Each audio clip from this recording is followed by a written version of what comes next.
এটা একটা corrupted system, যেই সিস্টেমের মধ্যে আপনার অনেক টাকা প্রয়োজন হবে, এই টাকাগুলো হলো জনগণের পকেটের কাটা টাকা। এই পরিস্থিতি আসলে বাংলাদেশে চলতে দেওয়া যাবে না। যারা এই নির্বাচনটা করেছেন, আল্লাহর দোহাই লাগে, অনেক চাঁদাবাজ, সন্ত্রাস, দুর্নীতিবাজকে আপনারা সংসদে ঢুকিয়েছেন, এদেরকে কোনো মন্ত্রণালয় দিবেন না। যতটুকু হয়েছে ততটুকু সীমাবদ্ধ থাকেন।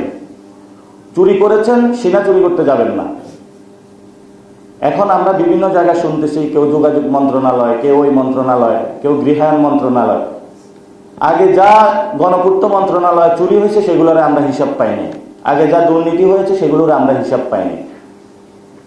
তো মানুষ আমাদেরকে ভালোবাসা দেখিয়েছে, আমরা আগামীতে প্ল্যান করেছি যে মানুষের কাছে যাব, আমরা আরো কষ্ট করব বেশি, তাদের কাছে যাব যাতে তাদের মন জয় করতে পারি। এবং আমরা একটা দাওয়াতি কার্যক্রম আমি চিন্তা করছি শুরু করব, যে সকল লোক চাঁদাবাজি, সন্ত্রাসী করে, যা বলবো বাবা তুমি এগুলো আর করিও না, নতুন বাংলাদেশ গড়ি চলো, এবং তাদের বাসায় বাসায় যায় তাদেরকে দাওয়াত দিয়ে আসবো। এছাড়া তো আসলে কোনো উপায় নাই আমাদের। তো জনগণ যারা আমাদের উপরে বিশ্বাস রেখেছে পুরো বাংলাদেশে, আমরা আপনাদেরকে ধন্যবাদ জানাই। বিশেষত আমাদের কয়েকটি আসন যেটাতে আমরা পাশ করেছি, সেখানে হলো প্রবাসীদের ভোট।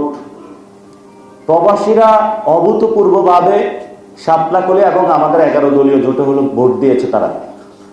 আমরা আপনাদের কোনো কিছু দিয়েই এই ঋণ বাংলাদেশে শোধ করতে পারবো না। বাংলাদেশ যখন বিপথে যাচ্ছে, প্রবাসীরা কিন্তু বাংলাদেশে গণ-অভ্যুত্থানও এগিয়ে এসেছিল, এবং আসার কারণে এই মানুষগুলো যারা বাংলাদেশে এসেছে, এরা যে বাংলাদেশে ফিরতে পারবে তাদের কিন্তু আশা ছিল না।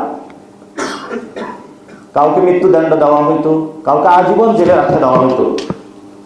তারা বাংলাদেশে ফেরত এসেছে মানে কি, নতুন বাংলাদেশ সৃষ্টি হয়েছে।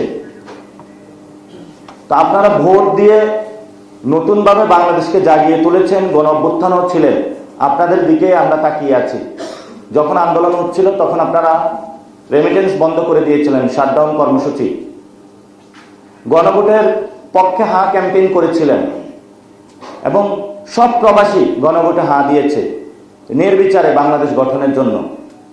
তো এখনো নতুন বাংলাদেশে আপনারা দেখবেন, এক চোর তো ইন্ডিয়া পালায়া গেছে, আরেকজন চুরি করার জন্য রেডি হচ্ছে।